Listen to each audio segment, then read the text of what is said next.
Sige po. Manalangin muna tayo. Amang Banal, maraming salamat na muli po namin natagpuan ang aming mga sarili sa lugar na ito.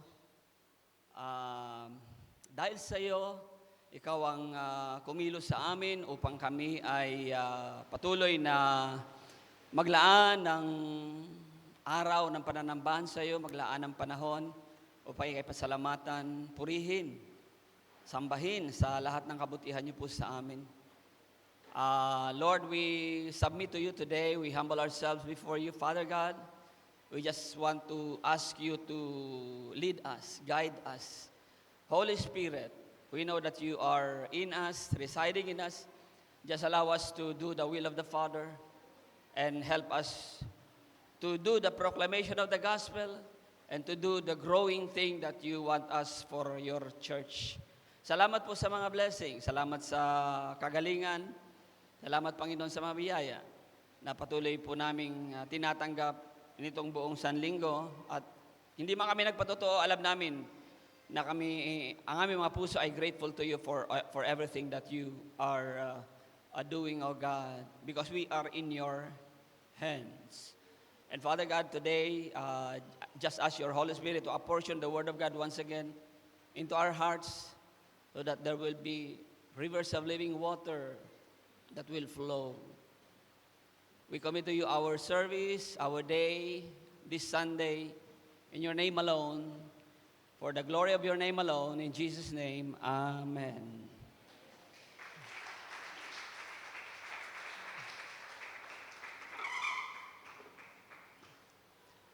Sige po, ang ating pag-aaralan ngayon ay sa John 7:37 to 39. Ang topic ng ating mensahe ay rivers of living water.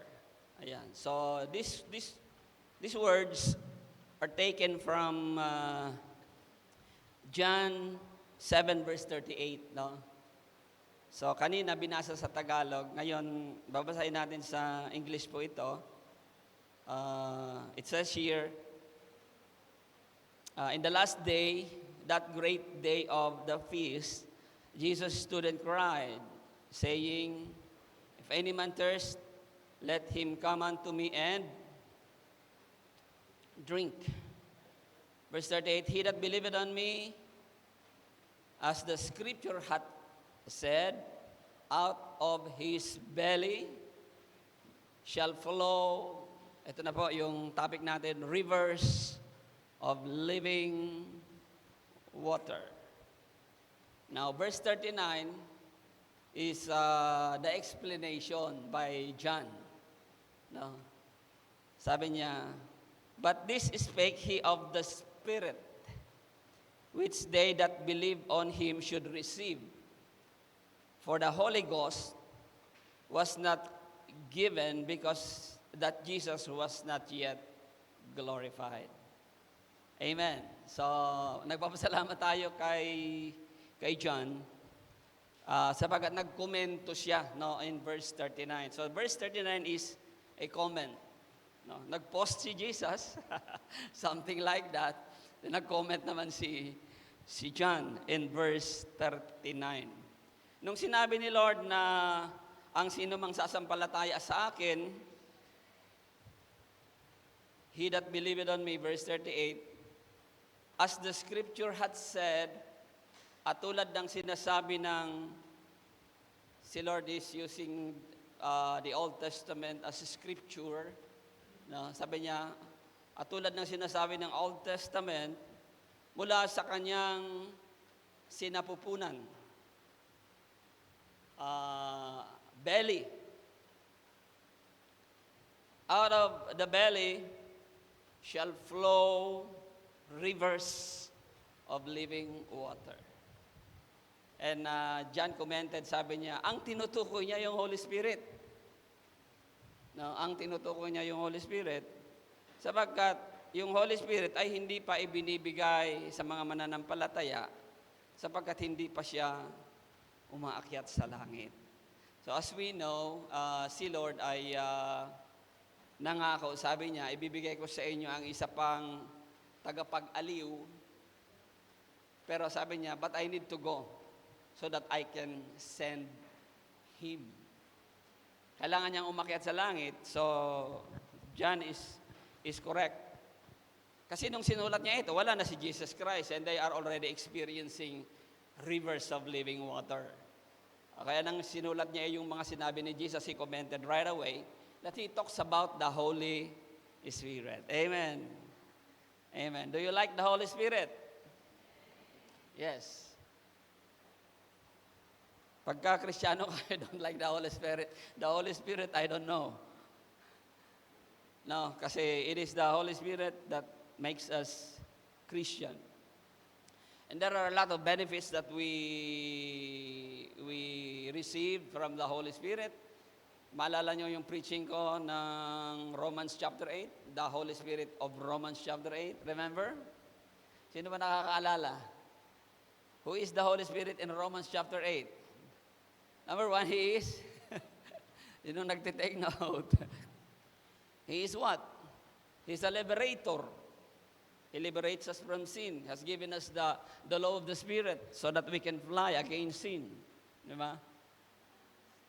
Hindi tayo mahila ng gravity of sin because He has given us wings. And that is the law of the Spirit. He is also what? Balik sa notes. Okay, a lot of things. Director, intercessor, resurrector, conqueror, pakilakas. So a lot of things, no? Actually, our conclusion is that the Holy Spirit is everything. Indeed, the Holy Spirit is everything to us, no? As Jesus.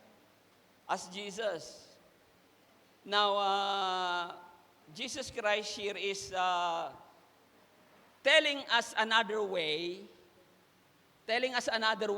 no? Another way of telling us about so many blessings that we receive from the Holy Spirit. And the Lord Jesus Christ summarized it in 3 words. Ano ang tawag niya? Rivers of living water. Romans chapter 8, napakarami ang tungkulin, ang ginagampanan ng banal na Espiritu. But Jesus Christ here sum up the blessings that we receive from the Holy Spirit as rivers of living water. Can you say after me? Rivers of living water. Sino na nakaligo sa ilog? Taas ang kamay. Sa ilog. Oh, yung iba hindi pa nakakaligo sa ilog. Nakakita kayo ng ilog? Oh, Pastor, Marikina. Ilog ng Marikina. Nakaligo na ba kayo sa ilog ng Marikina? Siguro yung mga matatanda nung araw. Yung nanay, naalala ko yung nanay ni Julie, naglalaba sila dyan dati. No, naliligo, naglalaba. Malinis pa kasi. Pero ngayon, hindi ka na pwedeng maligo. Okay, so you have to experience, what do you call this? Swim, take a bath. Yes, in rivers. So you would understand the message. Medyo mayroon kang mauunawaan sa mensahe ngayong umaga kapag nakaligo ka na sa ilog. Okay. Now, Jesus Christ compared all blessings that we receive from the Holy Spirit as rivers of living water. Pero kung si Lord siguro nabuhay ngayon, iba ang kanyang analogy. So we will go to that. Now, we will go to that. Very exciting. Kung si Lord buhay ngayon, iba ang analogy niya.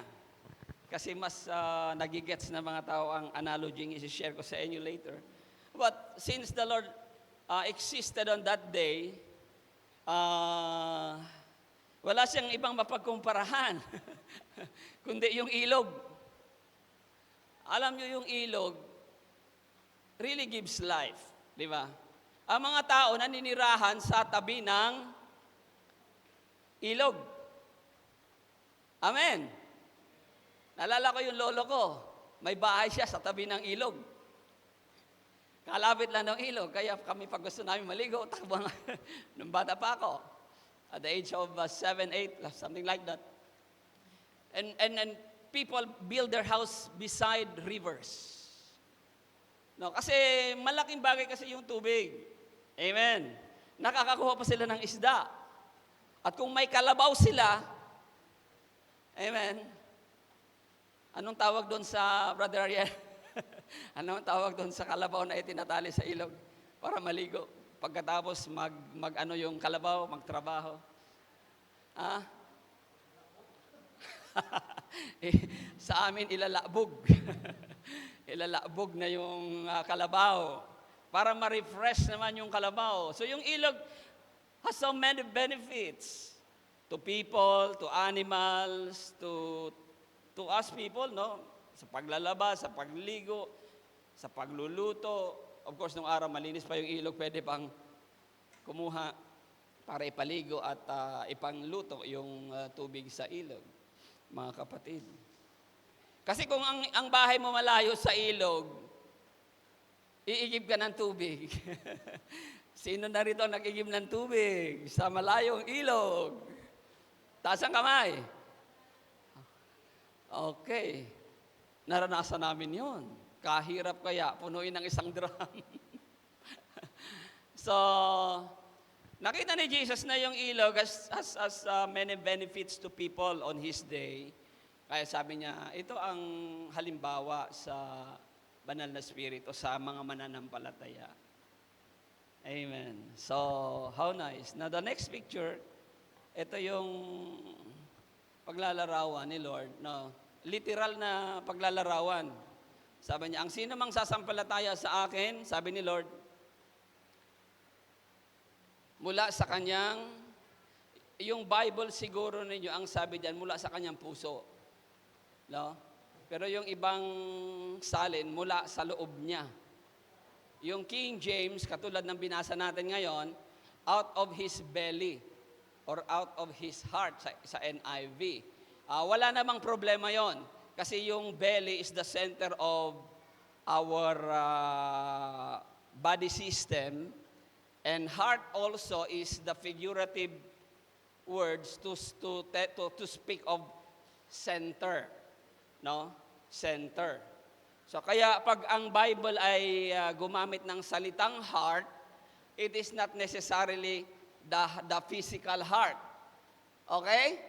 Medyo titingnan natin yung paggamit ng Bible pag sinabing puso. Kasi minsan hindi niya tinutukoy yung physical na puso, kundi yung gitna ng yung pagkatao. Sometimes it refers to soul, yung kaluluwa mo. So puso, belly, which is the center.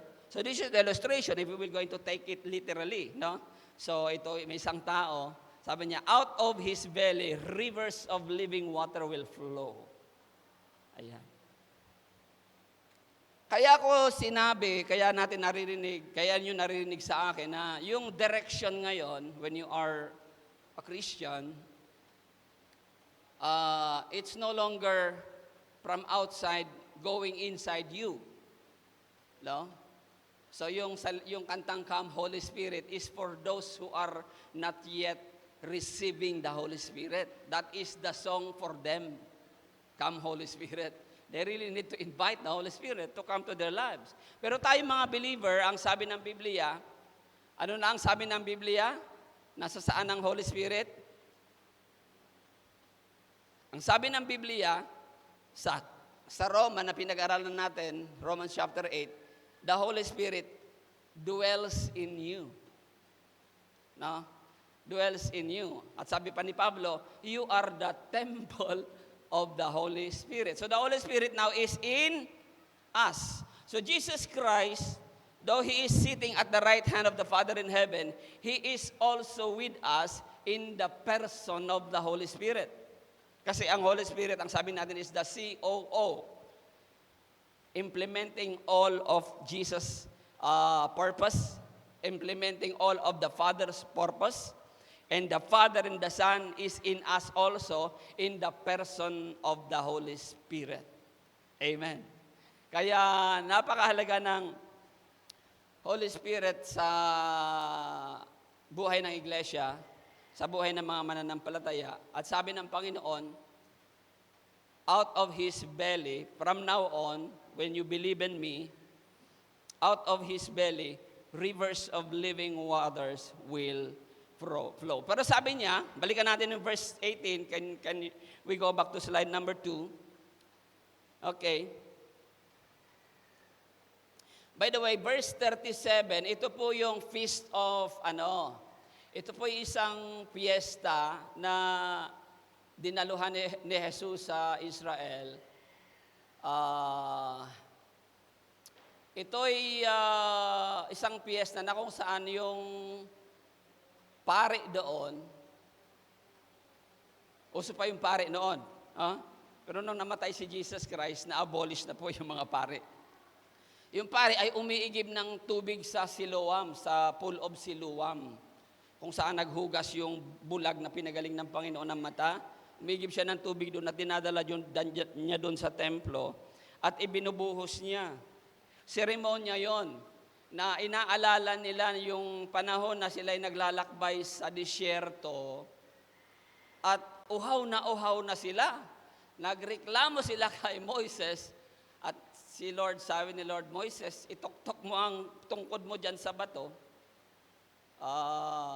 Nagalit si Moises, medyo na pressure sa reklamo ng mga tao, sa alip na ituktok, pinalo niya ng malakas yung bato. Kaya nang pinalo ni Moises yung bato, bumulwak yung tubig. Sa madaling sabi, nakainom yung Israel sa isang himala. Ngayon, inaalala nila ito dito sa fiestang ito. Verse 37, in the last day. Bakit in the last day? Kasi ginagawa ito ng ginagawa ito ng Israel. Ang seremonya nila nito, 7 araw. 7 araw nilang ginagawa ito. Yung pare umiigib ng tubig sa Siloam, may mga ritual na ginagawa, iigib ng tubig sa Siloam, tapos ibubuhos doon sa area ng temple. Yun ang commemoration nila na isang araw, binigyan sila ng tubig ng Lord, yung kanilang mga ninuno sa disyerto at bumulwak. Walang kaabog-abog, bumulwak ang tubig. At nakainom silang lahat. So they are remembering the goodness of the Lord, mga kapatid. So yung mga seremonyang aalalahanin ang kabutihan ng Diyos, wala naman pong problema yon. Pero dapat nasa Bible pa rin tayo, no? So yung sabi natin doon sa ating comics, sinong nagbabasa ng comics natin, by the way? Digital comics. Taas ang kamay. Nagbabasa ng digital comics. Nakikita nyo yung digital comics natin? Si Sister Vanji lang. Hindi nyo nakikita? Nandoon sa, saan ba natin pinopost yun? Doon sa page. Siguro better na i-post natin sa group chat para mabasa ninyo. It helps. It will help you in your defense. Saan, Pastor? Sa mga controversial na usapin. No? So lately yung dinuguan ang ating topic doon. So pinupost ko rin po yon sa aking page. So mind to watch that kasi beneficial, helpful din po. So mayroon tayong ganyang ministry and we are publicating it doon sa ating page.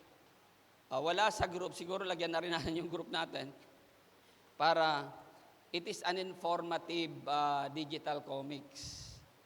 So, pa tayo napunta doon? Yung fiesta kasi. No, yung fiesta. Okay. So, sabi natin, doon sa digital comics, ang tamang pag-alaala sa kamatayan ni Jesus Christ, hindi yung hindi yung prosesyon. Hindi rin yung mga sinakulo. Walang sinabi ang Biblia tungkol sa pag-aalala sa Panginoon sa pamamagitan ng mga bagay na ito. Ang tanging sinabi ng Biblia na alalahanin si Lord sa pamamagitan lamang ng banal na hapunan. Yun ang sabi ng Biblia. So we follow the Bible, we don't follow other tradition kasi dagdag lang yun. Hindi mo nga nagagawa yan ng mahusay yung sinasabi ng Biblia na alalahanin mo siya sa banal na hapunan. Gagawin mo pa yung ibang imbento ng tao. Di ba? Imbento lang kasi yun ng tao. Dagdag sa tradisyon na bagamat sa Panginoon naman ang topic, pero wala sa Biblia. Ang sabi pa naman ng Biblia, kung kayo isusunod sa Diyos, huwag kayong hihigit sa nakasulat. Okay? That's why we are so very strict on what the Bible is saying only. Kasi Paul tells us, susunod kayo sa Diyos, huwag kayong hihigit sa nakasulat. Kasi pag ang tao humigit sa nakasulat, ay delikado. Lahat sila'y tama. Pero pag hindi hihigit sa nakasulat, we know that this is the standard, the basis, the guidelines. That's why it is called Bible. Ito lamang ang susundin. Amen. So, in the last day, yung fiesta, pastor, nakasulat ba? Nakasulat eh. Sineselebrate nung Israel yung celebration na ito. So, in the last day, it happened that on the last day, nawala ng tubig. Nawala ng tubig, so they cannot do yung seremonya nila. Doon tumayo si Jesus. No, dahil nawala ng tubig, napakalaking timing, no? Napakalaking pagkakataon kay Jesus. Sabi, in the last day, that great day of the feast, walang masalok na tubig. Yung pare, tumayo ngayon si Jesus at sabi niya, he cried. Sumigaw siya, no? Nagsalita siya ng malakas. If any man thirst, let him come unto me and drink. Sino man ang nauuhaw, lumapit sa akin para uminom, ang sabi ng Panginoon. Okay. Sapagkat sabi niya, he that believeth on me, as the scripture hath said, out of the belly shall flow rivers of living water. Ayan. So, ano ang kinote ni Lord? As the scripture says. Kinote niya ang Old Testament. Saan sa Old Testament kinote ito ni Lord? Walang direktang talata na eksaktong-eksakto sa sinabi ni Lord. Pero ang tema ng living water sa lumang tipan ay napaka-common.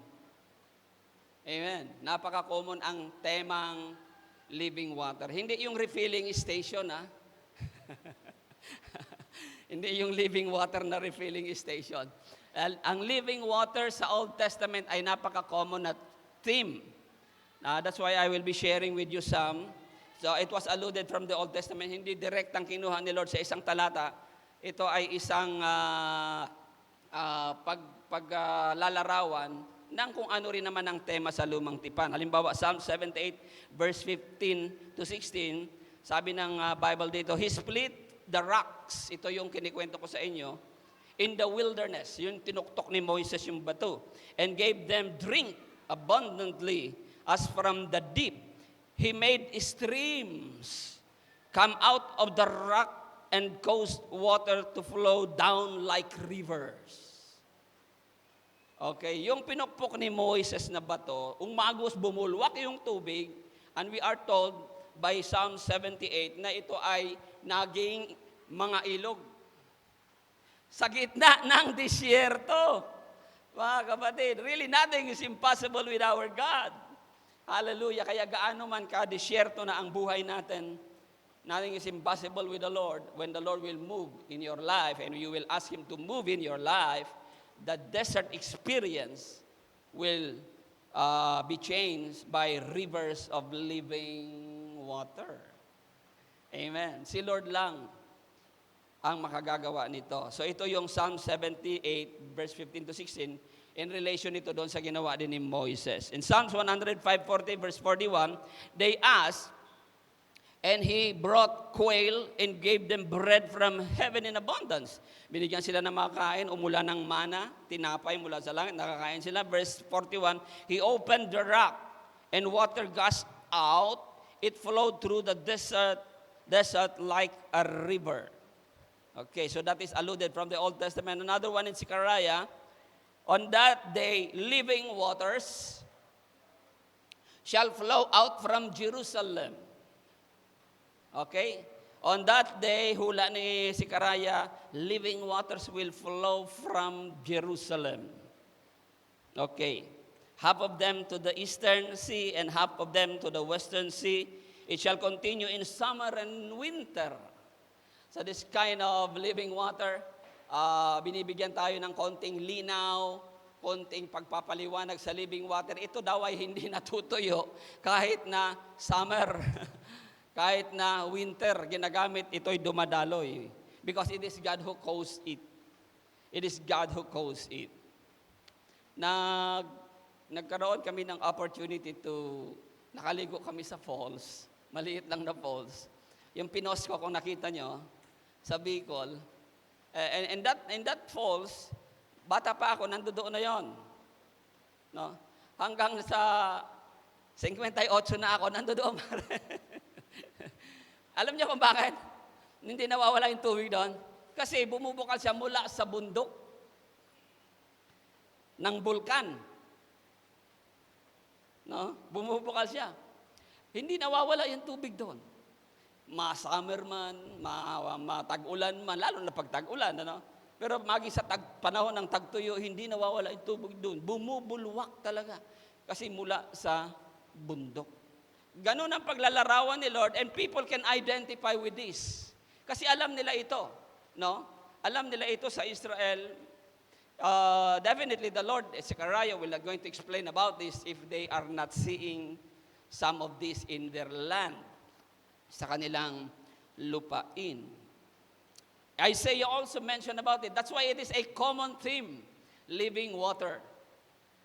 Living water.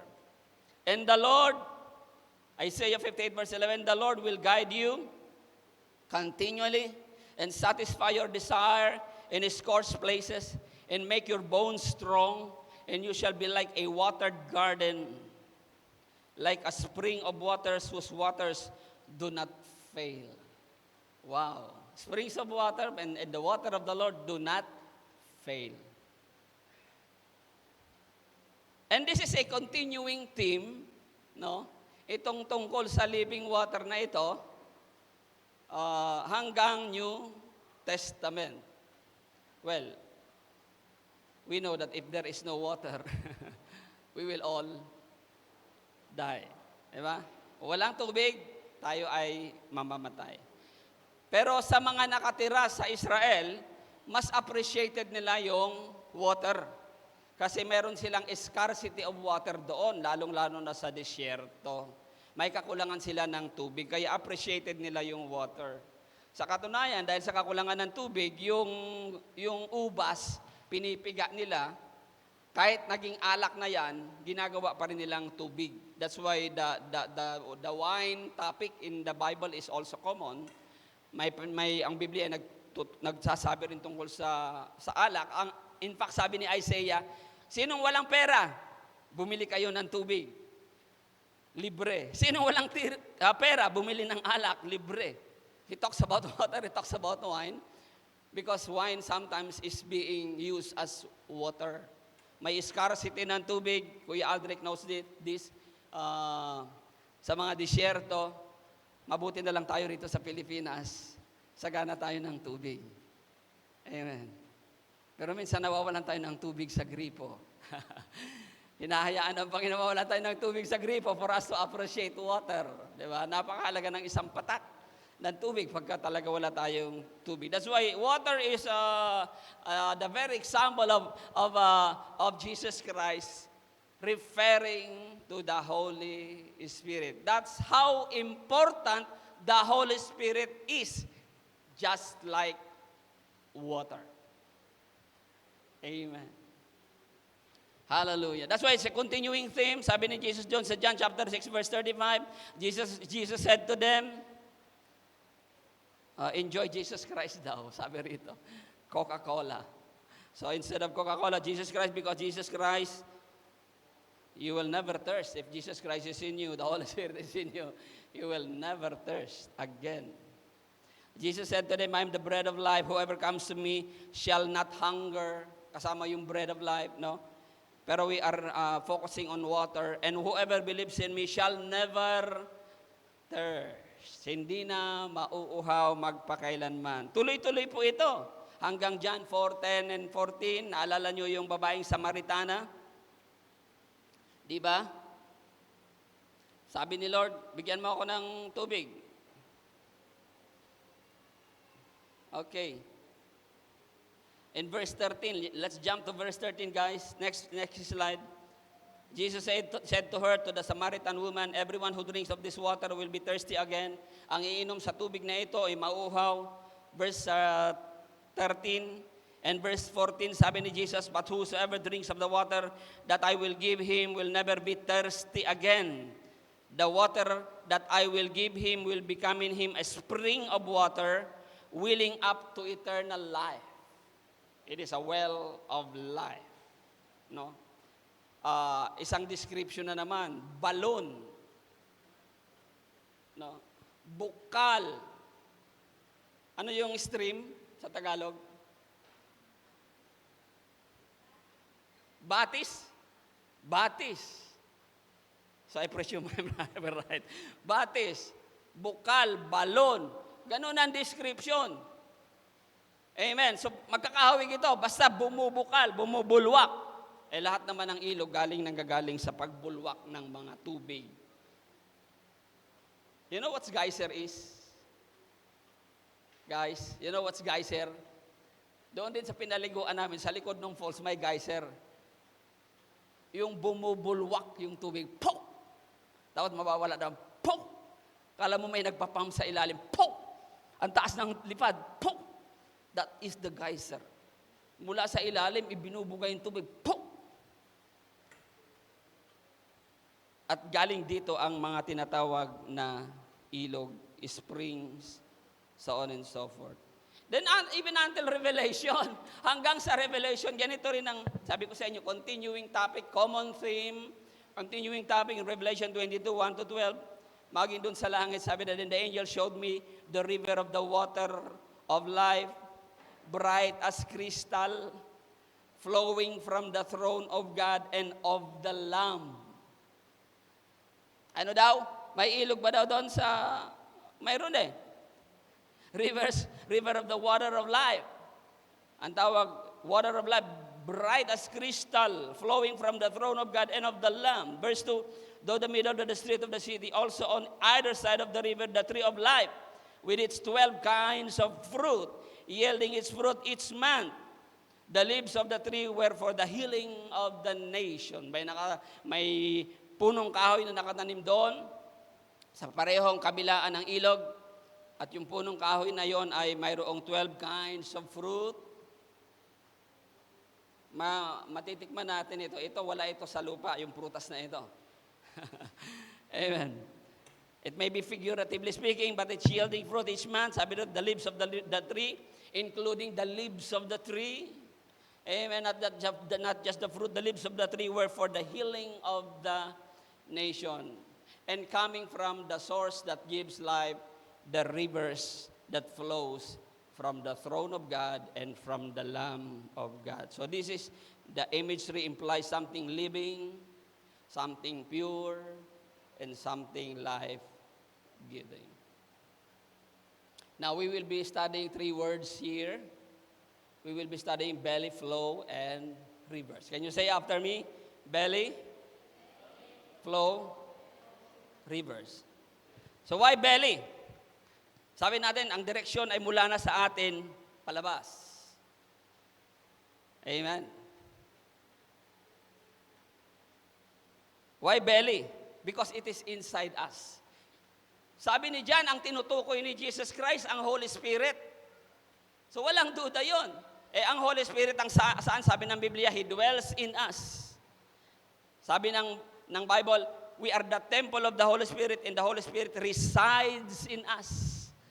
So kung nasa sa atin ang Holy Spirit, saan manggagaling yung rivers of living water?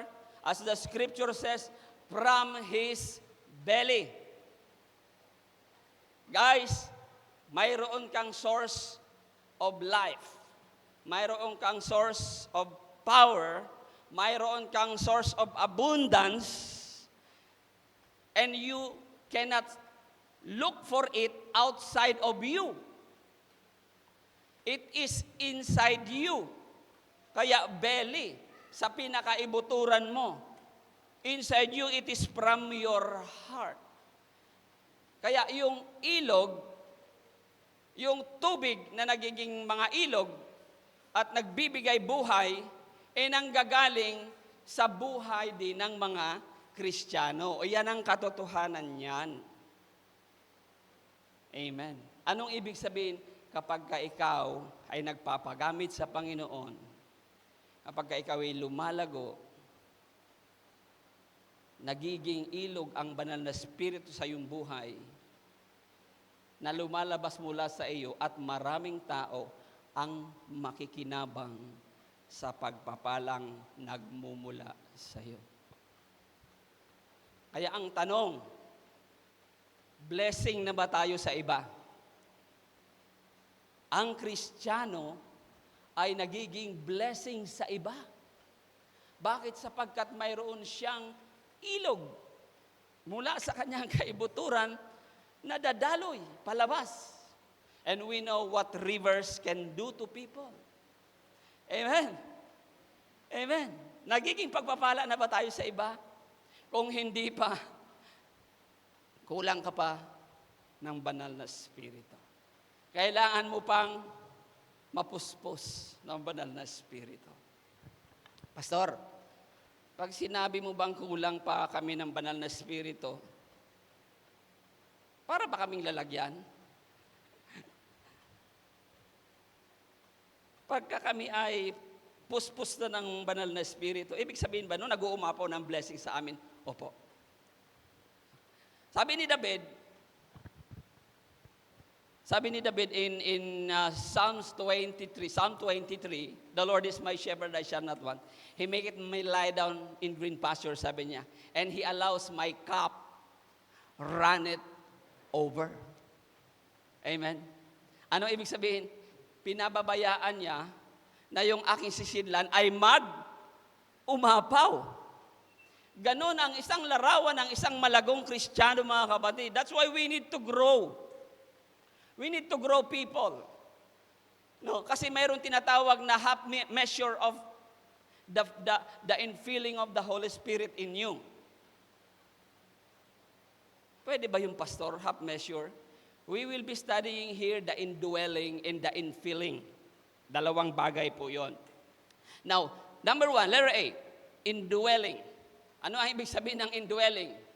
When the Bible tells us about indwelling, that is Romans 8:9, no? Indwelling ang tinutukoy diyan. But ye are not in the flesh, ang sabi ng Romans 8 verse 9, but in the Spirit. Kasi we're talking about fullness. Mayroon bang hindi puno? Mayroon. Ay, pwede ba yung pastor ang Holy Spirit na pag tinanggap natin? Kulang. Not so in the indwelling. No, iba yung indwelling. Nagkukulang tayo doon sa infilling. Sa indwelling, we have the complete Holy Spirit in us. Hindi siya kulang. That is the indwelling. That's why Romans 8 verse 9 refers to indwelling, but ye are not in the flesh, but in the Spirit. If so be that the Spirit of God dwell in you. What? The Holy Spirit dwell in you. Now, if any man have not the Spirit of Christ, he is none of his. Ito yung binabanggit ko sa inyo kanina pa. 1 Corinthians 3:16, ito yung mga talata. Know ye not that ye are the temple of God, and that the Spirit of God dwelleth in you. So the word uses is dwell. Naninirahan sa inyo. And this Holy Spirit is received the moment you believe Christ. The moment you believe Christ, you receive the Holy Spirit as well. Kahit hindi ka pa nababautismuhan ng Espiritu Santo. Kasi sabi ni Christ, the word that I've spoken to you are spirit. And when you believe Jesus Christ, the Holy Spirit comes to you, and you are being sealed as a creator, as a creation bound to heaven, tinatakan ka ng banal na Espiritu, and now the Holy Spirit resides in you, as Romans 8 verse 9 and 1 Corinthians 3 verse 16 says. He dwells in us. And we have the fullness of the Holy Spirit. It is not just half the Holy Spirit. Amen. Pag pinag-usapan ang indwelling. Amen. Kaya kung hindi ka mabaptize ng Holy Spirit, don't worry. You have the Holy Spirit in its fullness as a person residing in you, and you are bound to heaven. Pastor, ano naman yung infilling? Okay, let's move to the infilling regarding the belly. So galing talaga nasa loob na, no? Kaya nga yung salitang dwelling is inside, residing is naninirahan saan. Infilling, pag sinabing infilling, pupunuin ka. So the words like be filled. Kaya ang sabi ng Biblia, be filled with the Holy Spirit. Hindi sinabing, let the Holy Spirit dwell in you. Tapos na yon. Amen. Guys, tapos na. Pero bakit kinakailangan pa natin ng infilling? Number one, for the proclamation of the gospel. Number two, for growth. Hindi ka lalago, hindi ka tatapang na mangaral ng salita ng Diyos without the infilling of the Holy Spirit. Nakukuha niyo po ba, mga kapatid? Say amen. So infilling words like be filled or full of the Holy. That's why when the Bible tells us in the New Testament, wala kang mababasa na infilling sa Old Testament.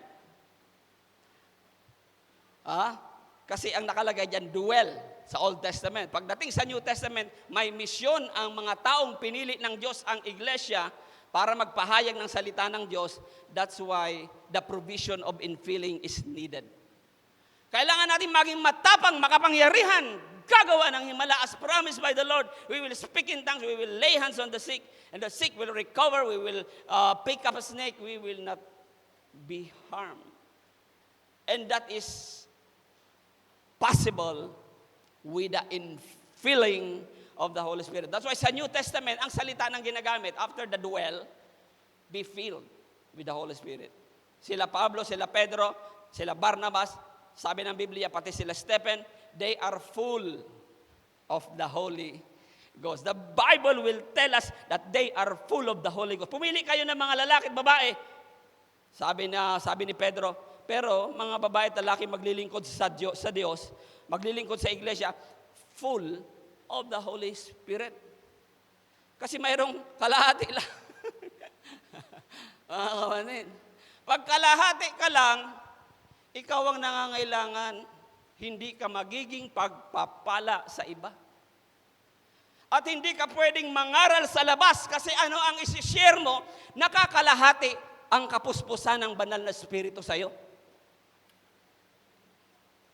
That's why the Bible requires kung sino ang mga manggagawa, ang requirements ng Biblia, ang requirements ng Iglesia, they are full of wisdom and full of the Holy Spirit. Because when you are full of the Holy Spirit, definitely you are overflowing. Guys, hallelujah! Praise the Lord!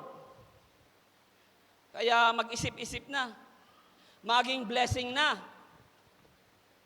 Maging blessing na kasi yun ang gusto. Huwag yung puro sarili iniisip. Puro pita ng laman ang iniisip. Maging pagpapala sa pamamagitan ng iglesia. Sabagat ito ang gusto ng Diyos sa bagong tipan. Na hindi lamang tayo pananganan ng banal na Espiritu, the indwelling of the Holy Spirit, but the infilling as well. Gusto niya tayo mag-umapaw sa maraming bagay. Have you noticed, guys, that the word used is rivers? Go back to the slide that talks about rivers.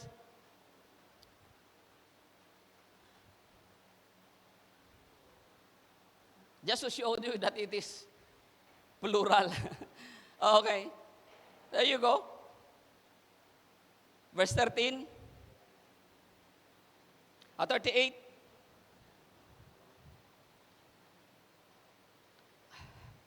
Okay, so this is the second slide, guys. I want you to see it carefully. Verse 38, He that believeth on me, as the scripture hath said, katulad ng sinabi ng lumang tipan, may living water, and out of his belly shall flow rivers. Plural. Pagka kasi nag-umapaw ang isang lalagyan, pag nakatabingi yan, isa lang ang direksyon. Nakatabingi ba ang buhay natin? May kita po na hindi nakatabingi ang lalagyan natin. Ibig sabihin, hindi nakatabingi ang buhay natin. Sa Panginoon, ibig sabihin, we are completely, what? Flat. Ibig sabihin, walang problema. Amen? At pagka pinuno ka ng banal na Espiritu, when you overflow, it will overflow in what direction? In every direction. That's why when it overflows, ang makikreate nito, rivers of living water. Sabi ng Ezekiel, if I'm not mistaken, Ezekiel, may sa kanan, may sa kaliwa. Amen? May sa unahan, may sa likuran, dadaloy. Ganyan ang buhay ng isang Kristiyano. Pagpapala ka sa lahat ng aspeto ng buhay mo. Pagpapala ka sa pamilya, sa trabaho, lalong-lalo na sa iglesia, sa mga hindi nakakakilala sa Panginoon, sa nangangailangan. Wala kang pinipili. Nagiging pagpapala ka. Pero pagka may pinipili ka na pagpalain, tabingi ang lalagyan mo. That's why a true Christian is not, what do you call this? Hindi nagtatangi. Kung siya'y pagpapala talaga siya sa lahat. Amen. Yung katabi mo ba, pagpapala yan? Pagpapala na ba yan sa iyo? Nagiging pagpapala na ba yan sa gawain ng katabi mo? Mayroon na ba yung fullness of the Holy Spirit o kalahati pa lang? Kalahati pa lang. Hindi pa nag-uumapaw. That's why we need to grow people. Ang binhing tumutubo, wala siyang pakialam, bubuswak siya at bubuswak. Lalabas siya at lalabas, wala siyang pakialam. Amen. Ganyan inilarawan ang paglago ng mga Kristiyano. Hallelujah. That's why we need to grow in every aspect of our lives so that we will be like rivers of living water. And it becoming stream. Sabi nila, ang ilog daw ay hindi nag-i-split. Tama ba yon? Hindi daw nag-i-split ang ilog.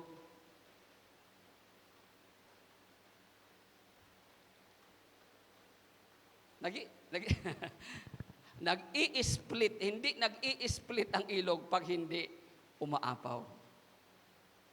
Pag umapaw ang ilog, kahit saang direksyon, pupuntahan niya lahat ng mababa. Anong ibig sabihin? Lahat ng nangangailangan. Amen! Lahat ng mga kaluluwang kailangan si Kristo, pupuntahan ng rumargas ang tubig na ito.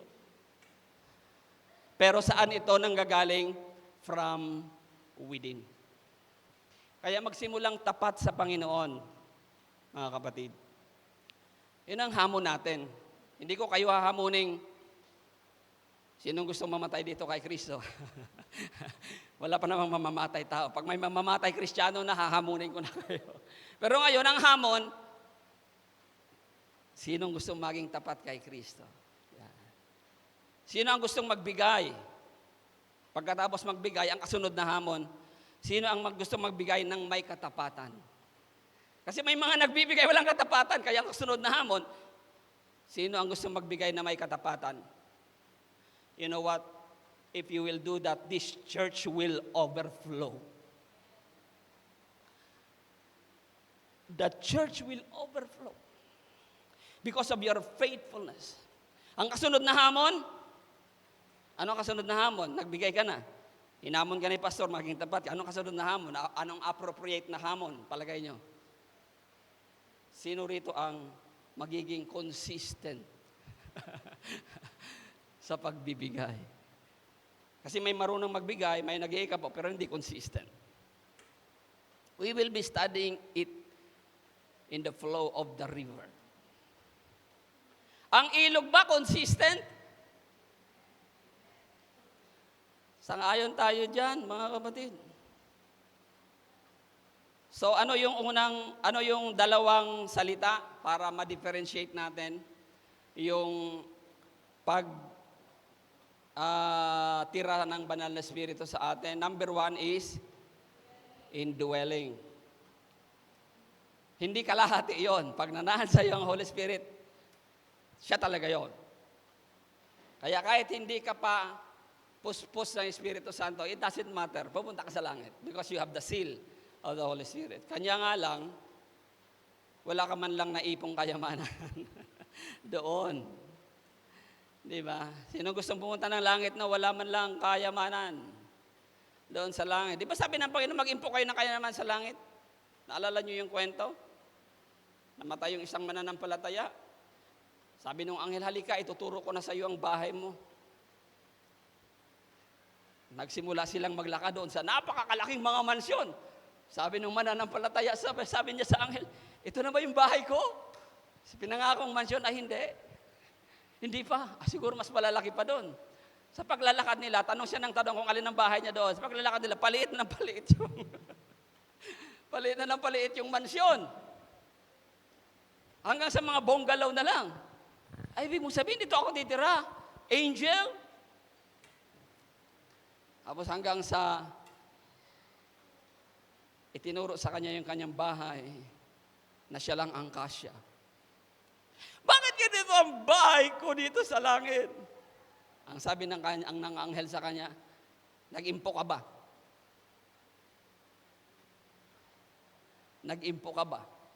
That's why there is a degree of rewards in heaven. Mayroon pong degree ng reward sa langit. We are given a chance to be filled with the Holy Spirit so that we can save more in heaven. Amen? We can save more. Kasi, may binabanggit ang Biblia, nasa langit nga, pero medyo malungkot ang buhay mo. Sabi po yan ni San Pablo. Kaya tayo binibigyan ng pagkakataon, na born again kang bata ka pa, marami kang maiipon sa langit, sa katapatan ng paglilingkod mo sa Panginoon. Na born again kang matanda ka na, sipagan mo. Parang SSS yan. SSS. Mag-SSS kayo, bata pa kayo, tuloy nyo. Ha? Mga bata pa, mag-SSS na kayo. Para pag 60 na kayo, ay malaki ang pensyon. Pero kung mag-SSS kayo, 50 na kayo,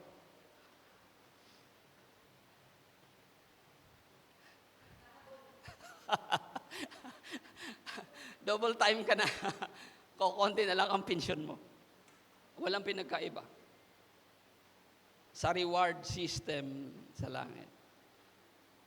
That's why we don't just like indwelling, we also like in filling. Amen. Ito yung sinasabing mapuspos kayo ng banal na Espiritu. Upang mag-umapaw ang ating paglilingkod sa pangangaral ng salita ng Diyos, mag-umapaw ang ating paglago sa paglingkod naman sa iglesia. Yung salitang infilling, nabanggit ko na sa inyo, not indwelling, infilling, dalawa yan. May, sa Greek word kasi, yung salitang pimplimi is used, empowered them for the work of the preaching of the gospel of Jesus Christ. Yan ang ginagamit, pimplini. Pag binasa mo kasi sa English o sa Tagalog, pareho lang, puspos ng Espiritu Santo. At puspos sila ng Espiritu Santo o pinuspos sila ng Espiritu Santo. Pareho lang kasi medyo kulang yung salita natin. Ano? Pero sa Griego, napaka-abundant. Kaya nga, niloob ng Diyos na sa Griego maisulat ang bagong tipan kasi abundant yung kanyang words. No? So, alam nyo ito, yung example natin sa love, di ba? Pag binasa mo, love yan lahat. Pero mayroon palang agape love. Iyon ay God's love. Di ba? For God so loved the world. Agape love. Mayroon naman palang filial love. Filial ang tawag. Pag binasa mo sa English, love pa rin. Pero yun naman ay pagmamahal, pag-ibig sa ating mga mahal sa buhay at brotherly love. Iba naman yon. Tapos another word for love is eros. Yun naman po yung pag-ibig sa laman. Makalamang pag-ibig o kaya pag-ibig sa mga material na bagay. Love din yun. Amen? You love God, but also you love your mommy, your daddy. Happy Father's Day anyway. You love your daddy. Besides that you love your God, you use the word same, love. I love God. I love my loved ones. Parehong love yun. Pero sa Grieko, yung naunang love, agape love. Kaya madi-differentiate mo sa Bible. Yung isa, filial love. Madi-differentiate mo yun, pagmamahal sa ating kapwa-tao. Brotherly love. Sasabihin mo lang, I love apple. Oh, love din ang ginamit mo. Yung love na yon, sa salitang Griego, eros naman. Yon, eros, of physical, material kind of love. So that is the very famous example. When we are telling you that there are different words in Greek that has a different meaning. And so today, yung infilling, yung ikaw ay mapuspos ng Espiritu Santo, ang isang gamit po doon ay pimplimi. Ito po ay ginagamit nung nangangaral sila Pablo. Nangangaral sila Pablo, wala silang takot. Ang sabi ng Biblia, sapagkat sila ay puspos ng Espiritu Santo. They are pimplimi of the Holy Spirit. Nangangaral, walang takot. No, gumagawa sila ng himala sa kanilang mga pangangaral sapagkat sila ay puspos ng Espiritu Santo. They were pimplimi of the Holy Spirit. They were infilled, pinuspos, pinuno ng banal na Espiritu, pero pimplimi ang gamit pag pinag-usapan, pag tinukoy ang tungkol sa pagpapalaganap ng salita ng Diyos. People, we need pimplimi. Amen. Mag-evangelism naman tayo. Kailangan mapuspos tayo ng banal na Espiritu. What kind of kapuspusan yan? Pimplimi. So, that is our prayer. Lord, puspusin mo kami ng banal na Espiritu. Mayroon namang isang kapuspusan, no? Ang tawag ay pliro. Pliro. No? Ano naman itong pliro na ito? The Greek word is used for growth and maturity. Kailangan din nating mapuspos, hindi lang para mangaral na salita ng Diyos, kundi para rin lumago. That's why we are conducting a growth seminar this 28, and this has to do with pliro. Okay? Ano ang pliro? Ito ang sa Ephesians 5:18-20, ginamit yung salitang pliro. Do not get drunk on wine, which leads to debauchery. Instead, be plero. Be filled. Be plero. Para saan yan? Be filled with the Spirit, speaking to one another with psalms, hymns, and songs. Magpaawit na may kalaguan. Puspos ng banal na Espiritu. Plero. Sing and make music from your heart to the Lord, always giving thanks to God the Father for everything in the name of our Lord Jesus Christ. Submit to one another out of reverence for Christ. This is service. This is maturity, and this is growth. Lumalago ka sa iglesia. Amen. Quality. And the word used, kailangan mapuspos tayo at ang salita ay plero. Now, let's go to the second word. The first word is, belly. Asan ang belly nyo? Paki-apuhap nga. Diyan. Diyan. Mula dito, manggagaling. Kaya sabi ni Lord, hindi problema ang pumapasok. Amen?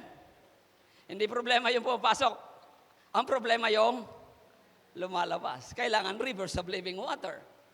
Kasi baka iba ang lumalabas. Pwede rin kasing lumabas ang ibang klaseng tubig. Okay. So the next word is flow. Sabi ng Panginoon, from His belly will flow. Will flow. Flow implies a continuous movement. Amen. Hello. Pag sinabing flow, tuloy-tuloy ba? Tuloy-tuloy. Kaya yung pinaliguan naming falls, tuloy-tuloy ang flow. Walang tigil. Ang Kristiyanong malago ay consistent. Can you say after me? Ang Kristiyanong malago ay consistent.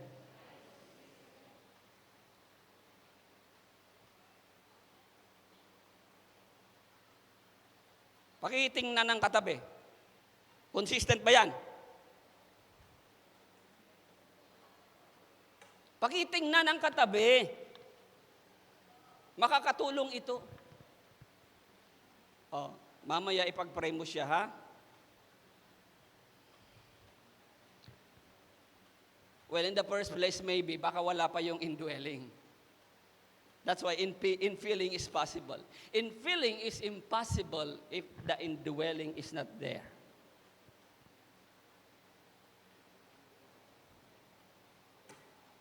Baka kailangan pa ang ma-born again muna. Hallelujah. It implies a continuous movement to move along or out steadily and continuously in a current of a stream. Ganun ang ilog. Tuloy-tuloy ang tubig. You will also find consistency and steadiness with the flow. Steady. Consistent.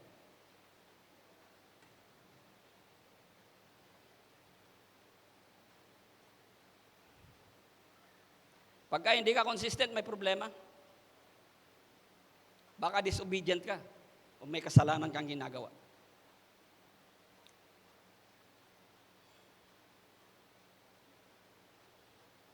You violate the law.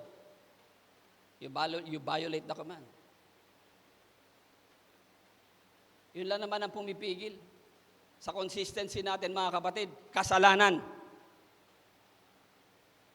Pinanigan mo ang laman. Kaya wala ka sa paglilingkod sa Panginoon. Hello? You disobey. Pinayagan mo ang sarili mo na masunod kaysa ang Diyos. Kaya wala ka sa gawain.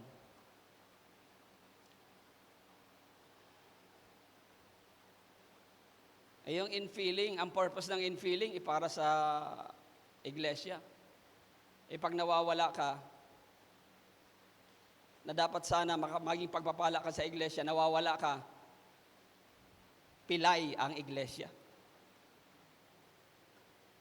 If you are part of this church, you will be held responsible for that. Kung bakit pilay ang church, you will be held responsible kung hindi makakilos ang church sapagkat ikaw na Kristiyano na miyembro nito ay hindi gumagampan ng dapat na gampanin. Kaya gising! Ang lahat ng bahagi ng katawan kailangan kumilos. If you are really part of this church. If you are not part of this church, you think you are not part of the church, don't come here. Because you are deceiving yourself, dinadaya mo ang sarili mo. Because consistency is not in you. Wala sa sistema mo ang maging consistent. You don't have the Holy Spirit, you don't have the infilling of the Holy Spirit, you stop coming to church. Maging makasanlibutan ka na lang, mabuti pa. Gawin mo na lang yung layaw ng laman mo.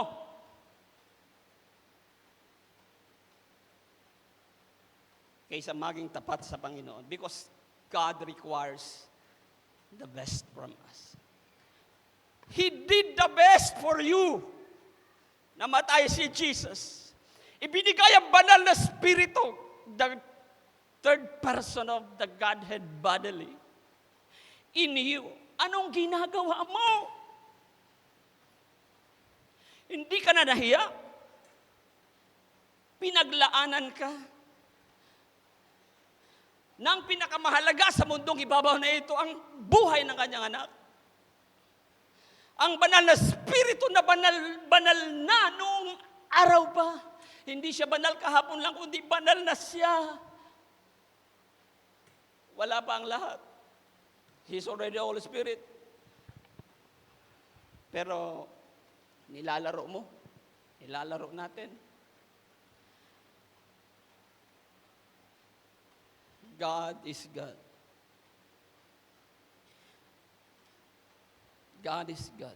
We need to go with the flow because that is the will of the Father for us. Kaya pagka hindi ka sasama sa flow ng iglesyang ito, mamawala ka talaga. Mamamatay ka. Katulad ng siga. Ialis mo sa kumpol ng mga nagbabagang kahoy. Gaano katagal na mamatay yun, mga kapatid? Saglit lang. Mamamatay na yun. Ang isda, inalis mo sa fish pond o sa aquarium, gaano katagal na mamamatay? You will be responsible of your decision.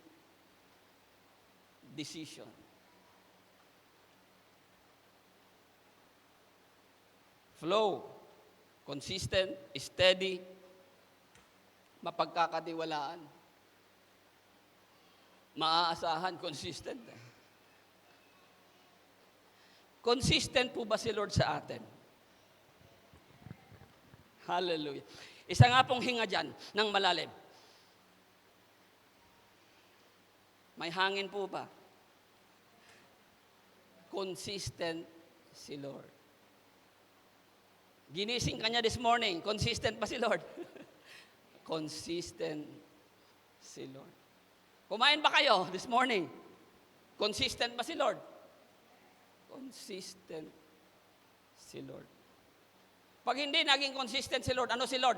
Irresponsable.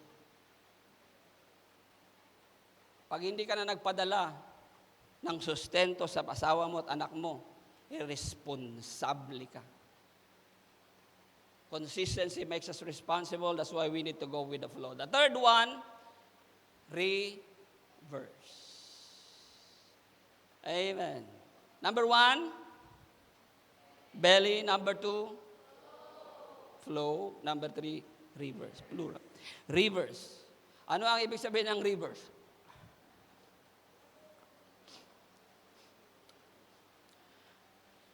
Pagka sumasaliwa na yung mga tubig, aggressive na yung ilog, di ba? And usually, flood yan, flood. Hindi nyo ba naalala, sabi sa Isaiah, if the enemy will come, will put a standard in the night. Sabi ni Lord, I will come against it with flood. Siya naman ay, sabi ng Panginoon, siya naman ay tutugon, pero sa pamamagitan ng baha. Sa pamamagitan ng baha.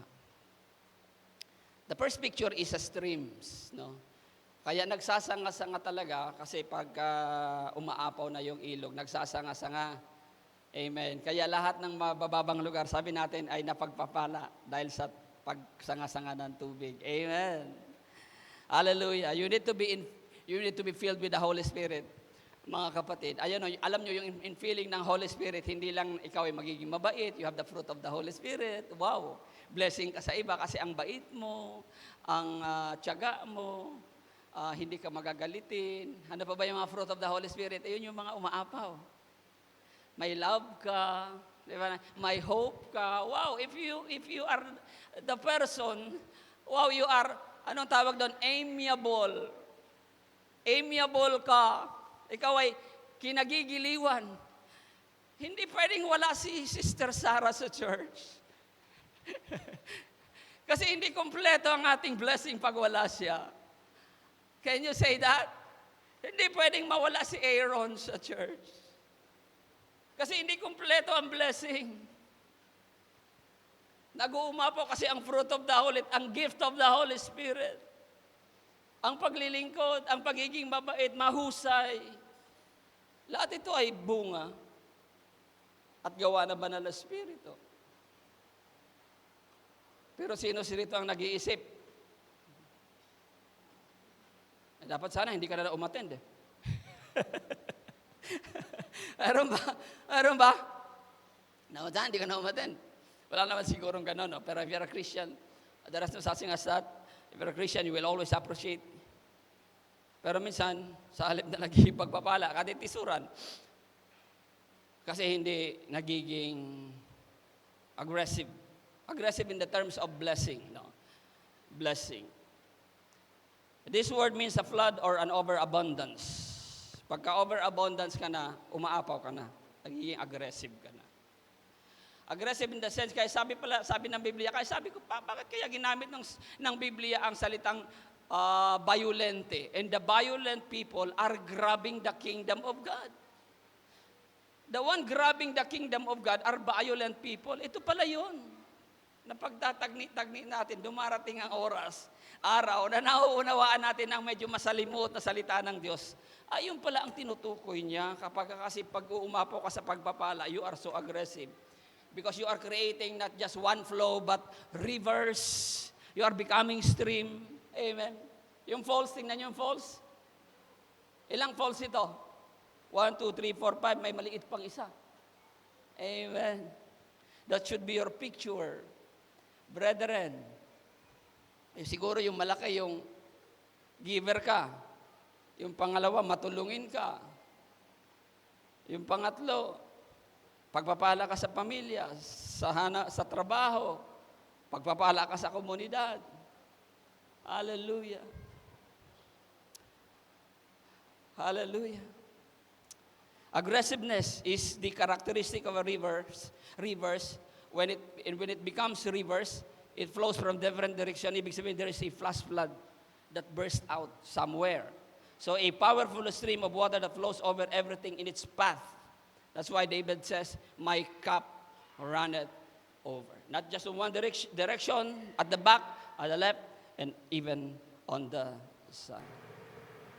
Sabi ni Joseph Benson, isang commentator, he wrote of the believer, sabi na, shall receive spiritual blessings or communication of divine grace, and so great an abundance that he shall not only be refreshed and comforted himself, but shall be instrumental in refreshing and comforting others.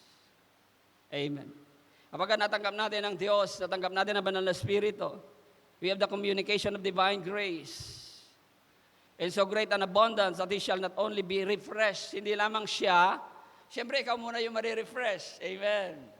Tapos pangalawa, and comforted himself, but shall be instrumental in refreshing, in comforting others. Kaya pag wala ka sa gawain, sinong kino-comfort mo? Hello? Wala ka sa gawain, sinong kino-comfort mo? Sinong kino-comfort natin? The next slide.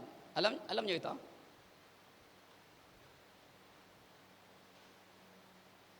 Okay? Anong tawag dyan? Household appliances. Ito na.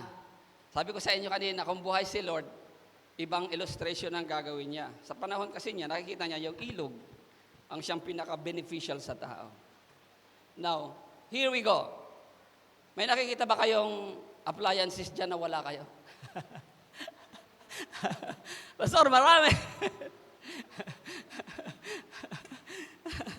May kulang pa nga dyan sa panahon ngayon.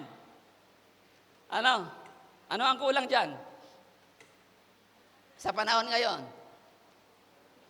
Walang ref? Wala bang ref? Wala refrigerator?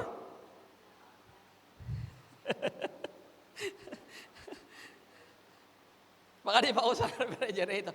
Pero may ano na eh. May microwave na eh. Nauna pa yung refrigerator sa microwave. Ano appliances wala kayo dyan?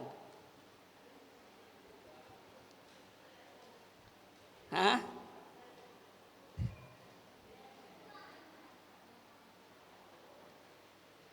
Lahat ng ito ay nangangailangan ng kuryente.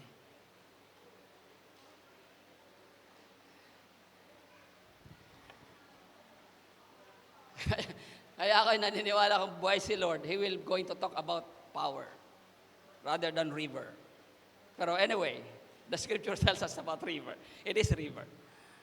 Tubig kasi nagbibigay buhay. But you know, these days, napaka-importante ng kuryente para gumana ang lahat ng ito.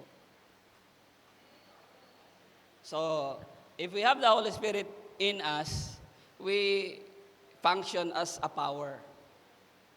Sino man mga taong mayroong mga ganitong appliances, walang kwenta yun. Kung walang kuryente. Kung hindi dadaloy mula sa atin ng banal na Espiritu, anumang buhay mayroon ay walang pakinabang sapagkat wala ang banal na Espiritu.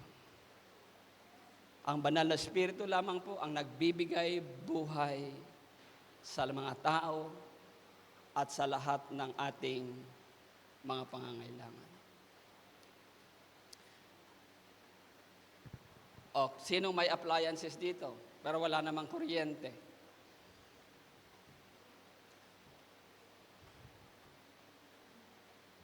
Ano ka, display? Pakitingnan nga yung katabi. Display ba yan? Ha? O gumagana? Gumagana? May nakasaksak sa power? Nakasaksak sa power. Kapaki-pakinabang? Kapaki-pakinabang. That's why Clarence Haynes says to give life to what I just showed you. We live in an age where we have all these powerful electronic devices. They have the capability to do absolutely amazing things. No? Grabe ang nagagawa ng mga gadget ngayon. Regardless of how much they're able to do, they are useless until they're connected to the source of power. They must be plugged in or charged up, or they just don't work. You are the same way. God has given you abundance power, rivers of living water that dwells within you in the person of the Holy Spirit. Pwede bang mag-charge ang isang appliances mula sa isang appliances today? Pwede na. So that is the picture that you are overflowing and you can recharge other by plugging it in you because you are overflowing. Because you are connected with the source and the source is God. Hallelujah. Hindi ka mauubusan ng power because you are connected with the source. Nauubusan ba yung cellphone na sinacharge nyo sa laptop? Kung yung laptop naka-charge sa, pag tinanggal nyo, nauubusan. So that is the very analogy that we have in Christ Jesus. Another one. Ito. Alam nyo. Sinong gumagamit dyan ng isa dyan? Sinong gumagamit dyan ng isa dyan? Yung F. Gamit nyo yung F? Yeah, gamit nyo yung F. Nabubuhay ba kayo pag may F? Buhay na buhay ba kayo pag may F? Aminin. Ano ba ang gamit nyo dyan? Yung G. Masaya ba kayo pag may G? Guli-guli, sabi ni Pastor Ron eh. Guli-guli. Gumagamit ba kayo ng guli-guli? Gumagamit kayo ng guli-guli. Ano pa bang gamit nyo dyan? Twitter. Yung ibon. Nagtutweet ba kayo? Ano pa? Maraming kulang dyan eh. Ito lang ang nakita kong conflict ng konti, na malaki ang icon. Pero again, saan nakadepende ito? Saan? Sa kuryente pa rin. Pastor, sa wifi, wala pag walang kuryente. Gagana ba yung wifi mo? Wala rin. Siguro yung wifi, ang analogy natin yan, yun ang church, yung wifi. Pag walang kuryente yung church, because these are services. Services. Nowadays, just by an application, di ba? By just using an application, pwede kang umorder ng pagkain na nakaupo lang sa bahay. Chup, chup, chup. By just an application, pwede kang kumuha ng taxi, napagan ng taxi Grab. Chup, chup, chup. Application lang yon. By an application, pwede mong hanapin yung lugar na pupunta mo. Chup, chup. Waze. By an application, pwede kang maka-discount. Chup, chup, chup. By an application, pwede kang magpa-deliver ng sofa. Timo. Timo ba? Timo? Lazada. Shopee. By an application, what? You can see your friends, Facebook. Chup, chup, chup, chup. By an application, your life is enjoyable. The Lord wants us to enjoy life while we are serving Him and while we are growing. Kasi lahat ng paglago, lahat ng paglilingkod natin sa Panginoon, kasayahan natin yon. But we need rivers of living water. Lahat ng ito walang kwenta kung wala ang kuryente sa buhay natin. No matter how good an application is. Ano ba ang napagandang application dyan? Ang favorite nyo dyan? Camera? Yung mahilig mag-selfie yan, pastor. Anong paborito nyo dyan? Mayroon ba kayong paborito? Facebook? Definitely Facebook siguro, no? Pero walang kwenta yan. Kaya isipin nyo, if there is flowing from you, rivers of living water, ang mga tao ay makikinabang, mapagpapala ng refrigerator, ng microwave, ng application ng Facebook and everything because from within us. Hindi na kinakailangan maghanap sa iba. It is from within us. That's why we are independent of ourselves, people. Yung paglago mo na kasalalay sa'yo, all you have to do is to release. Amen? Release the rivers of living water in you, and you will have this enjoyable life. Enjoyable life. Service and growing is enjoyable. Si Satanas lang naman ang nagsasabi, hindi masayang maglingkod sa Panginoon. Hindi masayang humayo. Hindi masayang lumago. No. Pinabubulaan na natin yan ngayon. Masaya ang maglingkod. Mas masaya pa sa pinupuntahan mo paglinggo ng hapon. Maliban doon sa outreach. Subukan nyo maging faithful sa outreach, sasaya kayo. Subukan nyo maging masaya sa pagbibigay, sasaya kayo. I guarantee that. Gagarantiyahan ko kayo. Sapagkat ang Diyos ang totoong nagbibigay ng kasayahan, hindi si Satanas ni ang inyong laman. Sino ang nagbibigay ng totoong kasayahan, mga kapatid? The joy of the Lord. Whose joy? The joy of the Lord is our strength. Nadadaya lang kasi tayo, nadadaya. Akala natin yung laman, yun yung mas masaya. Nadaya ka eh. Akala natin, yung sarili natin yun, sinunod natin yung sarili natin, yun ang mas masaya. Nadaya ka. Paul and Silas here, another picture.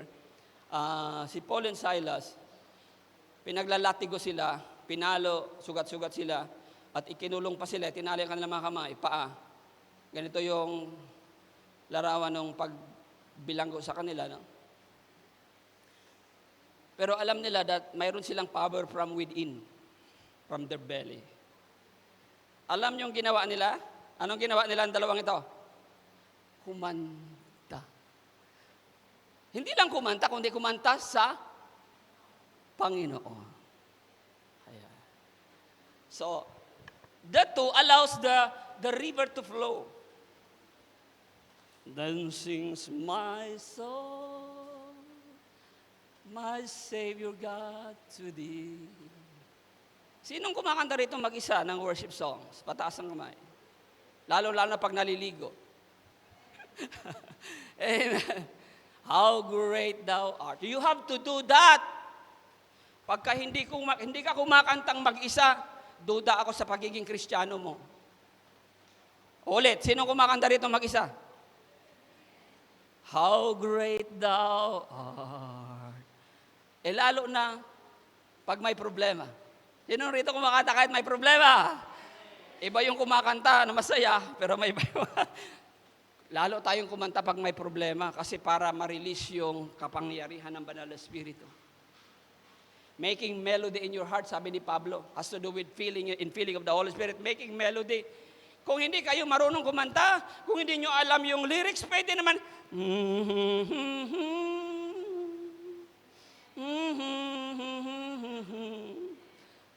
hindi ko alam yung lyrics, Pastor, but you can make melody in your heart. Hallelujah, hindi limitasyon. Ang edukasyon. By just humming. Ito yung ginawa ng dalawa. Nagsimula silang kumanta, then the rivers of living water started to flow. Umaagos na yung tubig ng buhay. Yung mga preso na comfort. Hindi dahil sa ganda ng boses ni JB.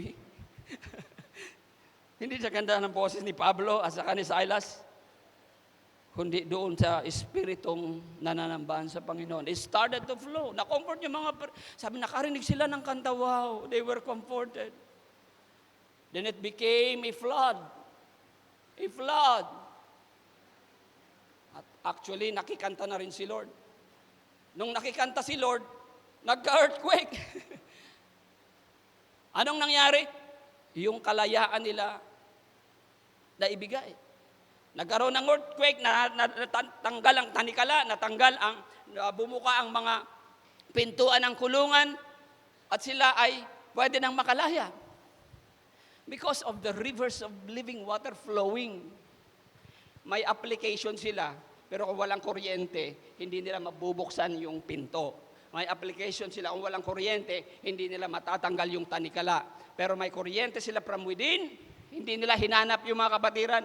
Mga kapatiran, ipanalangin nyo naman kami.